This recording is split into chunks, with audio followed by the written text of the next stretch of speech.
Halo guys, kita dari Bursa Kamera Profesional pengen bagi-bagi hadiah ke kalian semua. Jika subscriber kita sudah mencapai 1000, ada 2 hadiah menarik loh dari Godox. Jadi ada Godox R1 dan ada satu lagi Godox M1. Bakal kita kasih ke kalian secara random pada subscriber kita. So buat kalian semua, don't forget to subscribe in our YouTube channel dan jangan lupa juga follow our Instagram @bursakameraprof. Happy watching! Halo guys, balik lagi sama Andrew dari Bursa Kamera Profesional. Nah, kita tuh hari ini lagi ada topik menarik banget nih. Jadi aku lagi pengen bikin satu series di mana kalian bisa belajar motret fotografi street. Kenapa aku bawa ini? Soalnya aku tuh sebenarnya pengen banget bisa moto street. Kalau lihat foto-foto di Instagram, foto street tuh keren-keren banget ya. Ada banyak banget fotografer-fotografer yang sering banget nih masuk ke explore kalian tuh kayak fotonya membawakan tema street Indonesia dan itu keren-keren banget hasil. Dan aku pengen banget bisa motret itu. Nah, oleh karena itu aku ngundang satu bintang tamu sehari ini. Itu adalah satu fotografer street Indonesia yang super terkenal banget nih untuk bantuin kita bersama bisa belajar fotografi street. Nah, kita undang langsung orangnya nih. Salam kenalin dulu nih, Mas Gatul. Halo, yeay. Selamat bertemu ya sama saya Gatot Subroto, biasa dipanggil Gatu. Kalau nyetrit sama anak muda suka dipanggil Om, ada yang manggil Pak D juga. Pak D. Tapi lebih enak dipanggil Mas Gatu lah. Asik. Gitu ya. Pastinya Mas Gatul paling enak ya. Yes. Jadi kalau ketemu di jalan orang-orang enaknya manggil apa nih? Ya, biar lebih mudah Mas nggak apa-apa. Mas nggak apa-apa. Mas saja. Waduh, Mas. Iya. Nah, Mas Gatul ini sebenarnya tuh ex fotografer ya sekarang ya. Masih Posisi di ex fotografernya Fuji Film. Ini udah salah satu yang paling master banget nih kalau urusan nyetrit di Indonesia nih. Ahlinya. Sama-sama. Mulai hari ini kita bakal bawain series ya Mas ya? Yoi. Ya. Nah, jadi series ini bakal kita mulai jadi dari beberapa topik-topik dasar dulu dimana kita bisa belajar nyetrit. Jadi kita bisa mulai bawa dari pertama kali gimana cara sih kita mulai mau ngambil foto street, bawa butuh apa gitu ya. Benar. Kita dari dasar-dasar dulu sampai nanti kita bakal upgrade terus ke advance-nya dimana kalian bisa sampai bisa bikin foto yang unik street kalian sendiri gitu ceritanya ya. Nah itu tuh. Nah kita langsung mulai aja ya.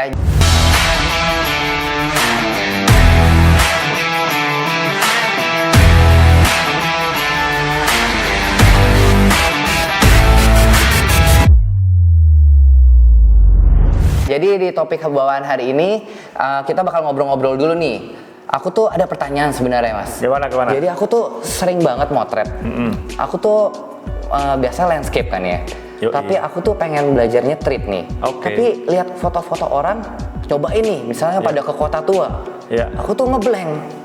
Mas, jadi aku sampai sana ngeblank. mau foto apa ya? Udah jepret sana kok hasilnya begini gitu ya. Hasilnya kok nggak seperti teman yang yang lain. seperti gitu. teman yang lain yang keren-keren gitu ya. Sebenarnya gimana sih kita mulai gitu loh? Tapi itu itu menurut aku sudah keren banget Andrew. Artinya keren banget itu begini. Kita memotret tapi kita masih belum puas dengan jepretan kita. Gitu ya kan, artinya itu bagus itu artinya. Bagus berarti gitu ya. Berarti aku harus melakukan sesuatu ketika nyetrit di jalanan sehingga apa yang aku jepret ini minimal aku merasa wah ini udah bagus gitu atau ini oke lah gitu. Tapi kalau masih belum kena itu berarti kita sadar bahwa ada sesuatu yang kurang di foto kita. Nah itu yang tapi kejadian seperti itu banyak di banyak fotografer ketika pertama kali motret street turun ke jalanan itu seringkali bingung juga. Jadi normal ya? Normal gitu. Normal ini ya. Apa yang mau dipotret sih gitu kan. Kemudian sering ada yang sudah motret terus ngelihat, Om, ini fotoku street bukan sih? Sering gitu. Jadi itu aku juga berasa banget tuh. Aku pergi kok fotonya jadinya begini ya? Ini fotonya kenapa bisa? Ini kebanyakan memang dulu saya juga mengalami hal seperti itu juga. Jadi sama ketika nih. saya pertama kali belajar nyetrit gitu ya, mungkin hampir sekitar 9 tahun yang lalu gitu, turun ke jalan ya karena sudah sering motret sebelumnya gitu, tapi seringkali saya juga ragu-ragu fotoku tuh udah masuk street belum ya gitu. Sebelum akhirnya baca, terus aku cari di definisi tentang street fotografi dari definisi yang paling umum. Definisi yang paling umum misalkan kita ambil di yang paling umum biasanya Wikipedia deh. Wikipedia. Nah, di Wikipedia kan situ disebutkan motret street itu satu genre foto yang nggak formal, yang biasanya dipotret di ruang terbuka, di taman, di jalanan, Outdoor, ya. gitu, di pelabuhan, outdoor gitulah, di ruang-ruang terbuka lah. Dan biasanya sifatnya candid, ya, sifatnya candid. Konsepan itu bukan berarti ya? Kalau di Nurul itu enggak, jadi bukan settingan gitu Bukan kan. settingan ya? Candid, jadi apa yang ada di depan kita tangkap seperti itu gitu. Biasanya umumnya yang dipotret itu adalah manusia dan interaksi dengan lingkungannya gitu. Tapi kalau hanya definisi itu tak bingung ya. Pasti iya, foto-fotoku yang dulu ya sama, ini ruang terbuka. iya. Kemudian aku nggak nyeting, kemudian udah nggak nyeting, yang aku potret juga manusia. Iya. Dia juga berinteraksi dengan lingkungannya. Berarti by definisi foto-fotoku yang awal-awal Udah potret street dulu itu sebenarnya. sudah street sebenarnya. Cuman aku masih Gak puas tapi. masih nggak puas gitu Iya, kan. iya. Gitu kan. Sama Seringkali kita. gitu. Posisi aku juga gitu, ngerti masih banget nih, bertanya-tanya banyak gitu. Aku dulu sering motret gitu. Tapi mungkin yang menjadi salah satu step kita yang pertama lah, biar kita menjadi aware, menjadi lebih peka terhadap jalanan atau terhadap tempat kita memotret itu dengan cara kita melihat jalanan itu tidak dengan cara yang biasa. Kalau tadi kan kita nggak tahu apa-apa tuh, cuman ada orang melakukan sesuatu, ada orang peminta-minta, ada orang tidur, kita Langsung potret foto aja gitu. Nah, mungkin lebih pas nanti di tahapan berikutnya ketika kita memotret itu kita melihat jalanan itu dari dari sesuatu yang menarik kita, mencari keindahan dalam tanda petik di jalanan itu. Keindahan. Tapi keindahan jalanan ya itu kan. Estetiknya kita bisa belajar dari biasanya kalau di komposisi itu ada nama elemen desain ya. Ada garis, ada titik, ada shape, ada warna, ada form, ada cahaya, shadow, highlight. Nah, kita ngelihat kiri kanan itu, kiri kanan, depan, belakang, atas, bawah gitu kan, mana yang menarik. Nah, elemen-elemen desain itu yang mulai kita perhatikan. Itu yang baru bikin foto lebih menarik ya? Minimal fotonya akan terlihat indah untuk dilihat. Oke. Gitu. Aku dulu juga ngadepin itu. Berarti sebenarnya yang tadi aku nanya itu ya, aku nanya, aku foto street bukan sih ya mas? Iya. Gitu. Itu sebenarnya foto udah bisa dibilang street, asal 3 By faktor definisi, itu definisi gitu ya. Dari definisi yang paling Tapi umum itu bukan sudah street yang menarik. Ya cuma Betul, masih ya? belum istilahnya jangankan orang lain, kita saja yang motret masih ragu-ragu. Nggak puas ya, Iya, apalagi orang lain. Bener banget nih. Nah, di dalam teori pembacaan foto itu kan ada, kalau pakai semiotikanya Roland Barthes mah berat dikit nih. Wah, itu siapa tuh? Boleh. Nggak, jadi di salah satu teori pembacaan foto ya kan, yang paling terkenal kan semiotikanya Roland Barthes itu dia mengenalkan bahwa foto itu ada 2 unsur di situ. Gampangnya ngomong ya, pakai bahasa mudah-mudahan Berarti semua ya teman-teman ya. Tapi jadi ada studium, ada punctum. Apa itu? Studium itu ya sesuatu yang orang umum itu bisa merasakan bahwa sesuatu itu menarik, indah. Gitu. Itu studium. Studium. Jadi kalau kita ngelihat cewek, cewek cantik nih. Berarti itu studium tuh. Itu studium. Jadi kalau bisa foto itu dilihat sekilas itu sudah menarik dulu. Jadi orang umum bisa tapi ini bukan masalah benar salah loh ya. Jadi cari keindahan yang orang umum bisa menerima dulu, studium. Nah, punctum itu ketika kita sudah mendekati foto itu atau mendekati gambar itu, akan banyak hal yang lebih menarik lagi di dalam foto itu. Detail-detailnya bercerita, mungkin karakter orangnya. Jadi banyak banget yang lebih menjadikan kita jatuh cinta dengan foto itu. Berarti studium itu sebenarnya yang simple, kita sekali lihat langsung tahu itu menarik gitu ya. Kan makanya tadi aku bilang kalau bisa awal-awal itu kita pas belajar belajar melihat jalanan itu dari sisi-sisi yang indah menurut kita. Waktu aku jalan-jalan ke mana? Dulu kita pernah ke Milan bareng-bareng ya. Iya betul. Milan itu kan. Iya betul. Waktu ke Milan nih Andrew. Mungkin ketika ngelihat dengar kata Milan antara aku sama lu berbeda. Kalau aku image-nya ya. Kalau lu dengar kata Milan, apa yang ada di otak kamu? fashion, ya. shopping, Shopping, Ya. memang Milan kota fashion, Ya. Milan kota seven. Ya. Tapi kalau gua enggak. beda. Kalau aku dari kecil dulu ketika ngelihat kedengar kata Milan, itu berarti satu yang ingat aku pertama kali itu AC Milan. Oke, Kan, pencinta bola nih berarti ya. Kan dari kecil di desa di kampung Iya. sana kan taunya AC Milan gitu kan. Iya, iya, AC iya. Milan itu Milan itu kota sepak bola. AC Milan itu raja Eropa kan waktu itu, kaosnya lorek-lorek gitu, Iya. merah hitam ya gitu.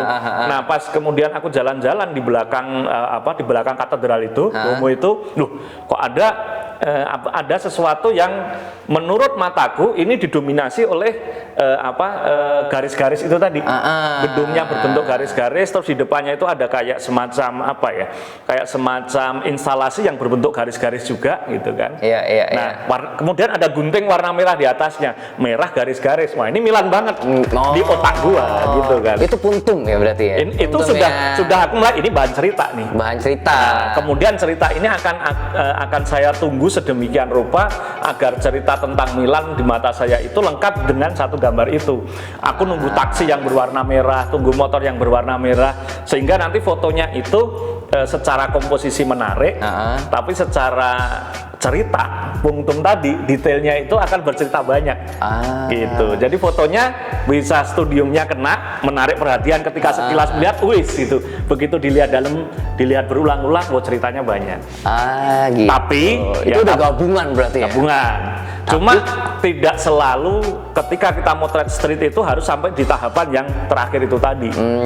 Itu akan butuh sesuatu yang ekstra, dan karena kita tidak setiap kalau kita ngomongin street fotografi itu sebenarnya kan intinya itu kebebasan dari si fotografer itu. Iya. Kalau memotret street harus seperti itu sampai tahapannya sedemikian, jadinya berat.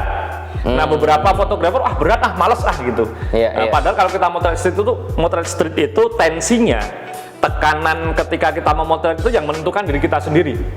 Tekanan itu maksudnya gimana? Tekanan itu, tensi itu ya misalkan gini, aku pengennya motret yang ringan-ringan aja.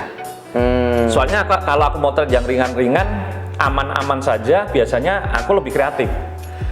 Misalkan gitu, jalan-jalan ke Gelora Bung Karno gitu kan, sore lightingnya bagus gitu.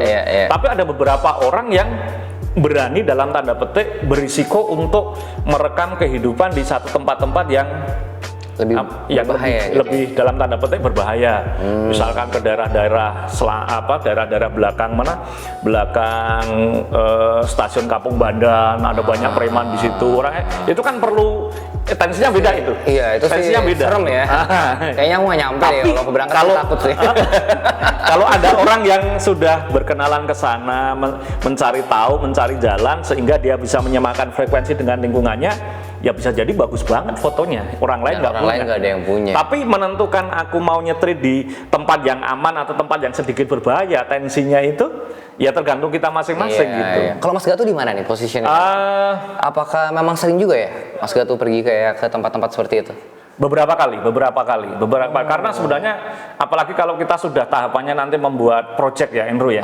Membuat project itu biasanya kan perlu riset juga, jadi perlu pendalaman, berkenalan dengan orang sekitar, sampai kemudian nanti menentukan kamera yang saya bawa apa, lensanya apa, pakaian saya seperti apa. Itu ngaruh banget. Itu ngaruh. Itu untuk membuat kita sama dengan satu frekuensi dengan sama mereka ya, orang di sana gitu. Dan itu satu tempat dengan yang lain bisa berbeda. Misalkan kalau di Jakarta, umumnya orang-orang Jakarta itu dengan kamera profesional, dengan pakaian wartawan, mereka agak resisten gitu. Karena identiknya apa? Wartawan itu nanti takutnya tempatku mau digusur mau ada penggusuran, ada apa gitu. Dan mereka pasti khawatir Nah, kalau di Jakarta biasanya lebih enak kalau masuk gang-gang sempit di Jakarta itu ya kita pakai pakaian ya yang hampir sama dengan mereka lah, pakai sendal gunung atau sandal jepit, celana yang ini juga. Kita bawa dompet, bawa duit seadanya, kamera sedapat mungkin yang seringkes mungkin. Dan jangan kelihatan kita seperti fotografer lah. Kayak orang yang lebih kayak lagi jalan-jalan mau foto jalan-jalan atau ya yang sama mereka mau nyari makan di situ atau apa gitu. Tapi kalau di Bali lain lagi. Bali beda cerita? Bali beda cerita. Gimana tuh? Kalau di Bali, aku 4 tahun di sana ya. Kalau di Bali itu biasanya turis itu bebas memotret. Oh gitu. Turis itu bebas memotret. Tapi kalau orang lokal dengan lagi-lagi dengan kelihatannya sebagai fotografer atau mereka mungkin turisnya oke, tapi orang-orang setempat, penjual, pecalang, preman-premannya bisa jadi merasa curiga, merasa Ini mau terganggu ngapain gitu ya. Makanya kalau di Bali jadi turis saja sekali. Malah pakai baju turis ya? Pakai baju yang eye catching itu baju Hawaii, celana pendek, pakai topi, pakai kacamata hitam. Itu bebas. Oh iya, pakai sendal sempit, pakai kamera udah gitu. Memotret, gitu ya. memotret penjual, memotret orang, memotret preman sekalipun itu Bebas. Kita bebas gitu. Alah. Tinggal bahasanya paling dikirain orang Malaysia. Oh bentar mas, berarti aku salah nih ya? Apa gimana? Aku tuh tadi kan kita planning mau nge-street nih habis ini. ah. Ini aku pakai baju street nih. Wah ini salah banget ya? Ini baju mau ini nih, mau aja. Soalnya kan zaman sekarang hypebeast kan pada bilang baju street nih. Ini juga bukan baju street, ini terlalu om-om ini.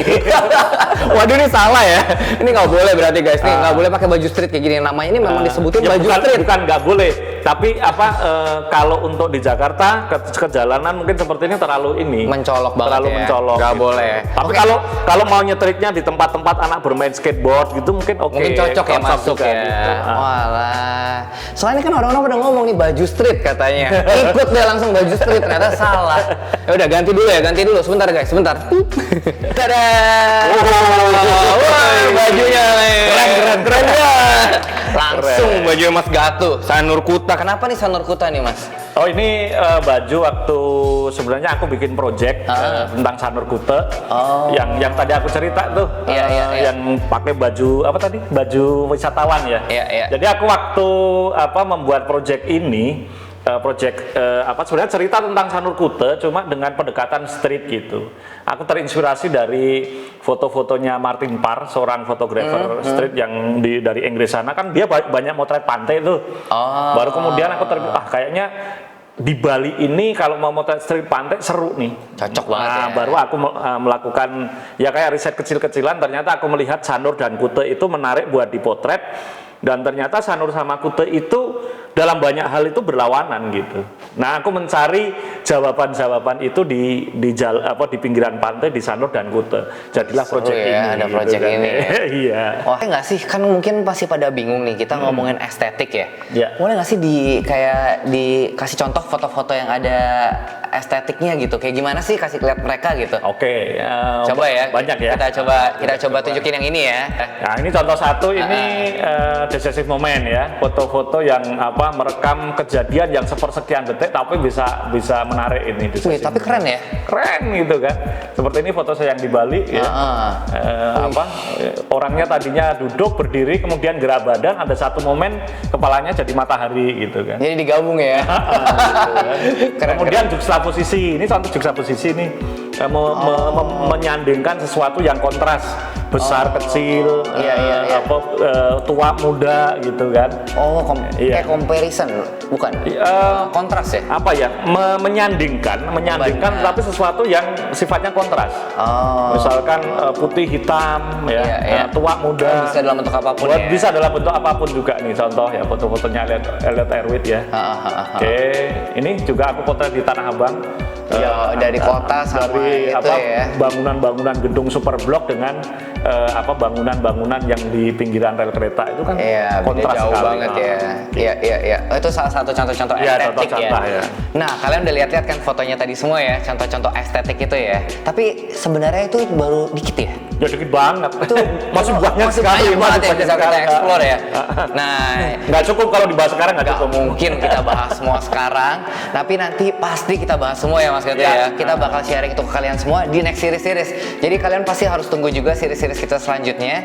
Kita bakal keluarin series street ini tiap hari Kamis, tiap minggunya. Yoi. Nah, jadi pastinya kalau kalian mau tahu lagi tentang estetik, kalian tungguin terus ya next video kita. Kita bakal bahas langsung estetik apa aja yang ada buat kalian bisa start going photography street. Oke, thank you banget Mas Gatot untuk hari ini ya. Makasih banget udah datang. Nah, jangan lupa guys, jika kalian pengen dapat update terus tentang series ini, pastikan kalian udah subscribe di Bursa Kamera Profesional YouTube. Jangan lupa follow Instagram juga karena kita pasti posting juga. Jangan lupa follow kalau Mas Gatot juga. Akunnya apa? Di sini ya langsung ya kita tulis ya di sini ya. Biar nambah followernya. Nah, oke guys, thank you banget. Don't forget to like, don't forget to comment. Kalau kalian mau kita ngebahas lagi yang lain juga boleh. Please comment below. Kita bakal coba bahas ya Yoi. tentang topik-topik street ya. Tapi jangan jauh-jauh, jangan malah kita dibahasnya topik foto portrait berbeda ya. Ada street portrait juga ada. Oh ada juga. Ada juga. Oh boleh juga ternyata. Berarti apa aja kalian boleh. Oke, thank you banget guys. Thank you banget Mas Gatot. Yoi. See you.